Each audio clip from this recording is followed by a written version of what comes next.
کہ خون مبارک سے آپ کی سفید داڑھی لال ہو گئی تھی اور آپ کے پورے بدن مبارک میں زہر پھیلنے لگا تھا. آپ امام علی، امام حسن اور امام حسین اور حضرت عباس اور اپنے کچھ چاہنے والوں کے ساتھ اپنے گھر کے تھوڑا ہی قریب پہنچے. آپ نے کہا کہ اے حسن، حسین، بیٹا عباس، میرے جتنے بھی چاہنے والے ہیں انہیں یہیں سے بھجا دو. اور کہا کہ میرے ضرب کی خبر میرے گھر میں پہلے پہنچ گئی ہے. میں نہیں چاہتا کہ میرے بہن اور میرے بیٹیوں کی رونے کی آواز میرے چاہنے والوں کے کانوں تک پہنچے. جتنے بھی صالحین تھے سب کو اپنے گھروں کی طرف وہیں سے روانہ کر دیا گیا. آپ امام علی جیسے ہی اپنے گھر میں پہنچے تو بی بی زینب اور بی بی ام کلثوم زارو قطار رونے لگے. گھر میں ماتم چھا گیا. تو آپ امام علی نے کہا کہ اے میری بیٹیوں، گھبراؤ مت، اللہ کے ہر فیصلے میں اس کی مصلحت ہوتی ہے.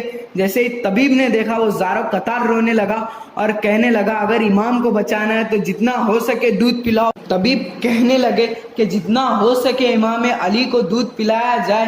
تو جیسے ہی یہ بات مدینے کی گلیوں میں پہنچی تو چھوٹے چھوٹے ننھے یتیم بچے آ کے کہنے لگے کہ یا حسین، یا حسن، ہمارے حصے کا دودھ ہمارے امام کو پلایا جائے. ہم ایک بار یتیم ہو گئے، دوسری بار یتیم ہونا نہیں چاہتے.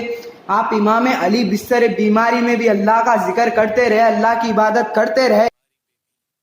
جیسے ہی 19 رمضان کی رات ختم ہوئی اور 20 رمضان کا رات شروع ہوئی، آپ نے کہا کہ اب میرے حجرے میں کوئی نہیں آئے گا، اس دنیا کے سارے جن میری زیارت کو آئیں گے. جیسے ہی 20 رمضان کا سورج طلوع ہوا، آپ امام علی نے کہا کہ اے حسن، جاؤ میرے سارے چاہنے والوں کو لے کے آؤ. اور آپ کے چاہنے والوں کو آپ کے پاس لایا گیا. اور آپ کے چاہنے والے دیکھتے ہیں کہ آپ کے جسم میں زہر پھیلنے کی وجہ سے آپ کا چہرہ زرد ہو چکا ہے. آپ نے کہا کہ اے لوگوں، ابھی بھی وقت ہے کہ جو پوچھنا چاہتے ہو پوچھ لو. ان قریب علی تمہارے بیچ میں نہیں رہے گا. میں دنیا کے رستوں سے زیادہ آسمان کے رستے جانتا ہوں. کسی نے آپ سے سوال کیا، کسی نے آپ سے جواب لیا، اور کسی نے آپ کی زیارت کی، اور کوئی آپ کی زیارت کرتا ہی رہا. جیسے ہی سارے لوگ چلے گئے تو آپ امام علی نے کہا کہ اے بیٹا حسن، ہمارے پورے خاندان کو جمع کرو. اور جیسے ہی پورا خاندان جمع ہوا، آپ امام علی نے کہا کہ میرے بعد تمہارا امام حسن ہے، میرے بعد تمہارا وارث حسن ہے. جو حسن کہے اسے ماننا، جو حسن کہے اس پہ عمل کرنا.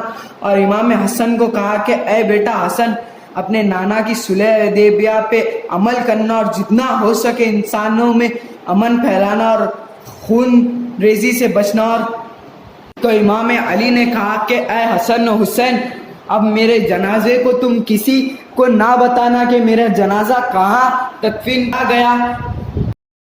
نے امام حسین کو اپنی خدمت میں بلایا اور امام علی کہنے لگے اے حسین، تمہاری شہادت کی خبر تمہارے نانا نے تمہاری پیدائش کے وقت ہی سنا دی تھی. اے حسین، تمہیں 3 دن کا بھوکا پیاسا کربلا میں قتل کر دیا جائے گا. تمہارے بھائیوں کو، تمہارے ساتھیوں کو، تمہارے بچوں کو کربلا میں شہید کر دیا جائے گا.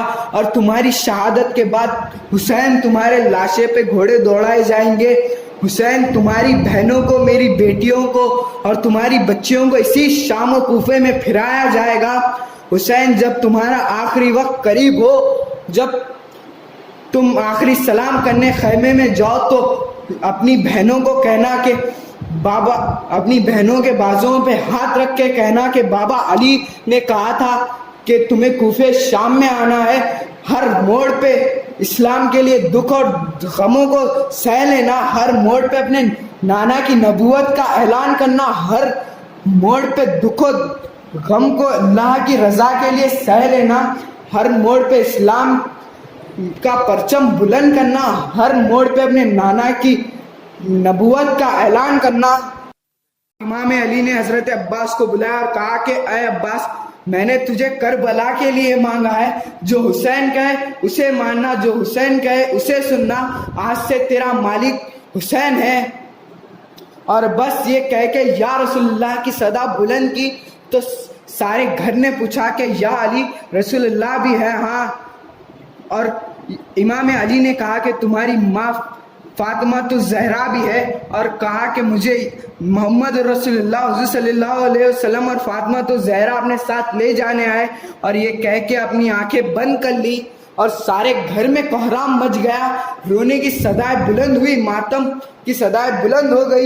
امام علی کی وصیت پہ عمل کرا گیا اور آپ کے جنازے میں کسی کو شریک نہ کرا اور آپ کا جنازہ رات کے اندھیرے میں اٹھایا گیا. جیسے ہی پیچھے سے حسن و حسین نے اٹھایا ویسے ہی آگے سے جبرائیل و میکائیل نے اٹھایا اور اس جنازے کو ایک نورانی اونٹنی پہ رکھ دیا اور خاموشی سے اس اونٹنی کے پیچھے چل ہی رہے تھے. جیسے ہی تھوڑا سا کوفے کے آگے پہنچے تو آپ نے دیکھا کہ ایک اونٹنی ایک چمکیلے پتھر کے پاس آ کے رک گئی.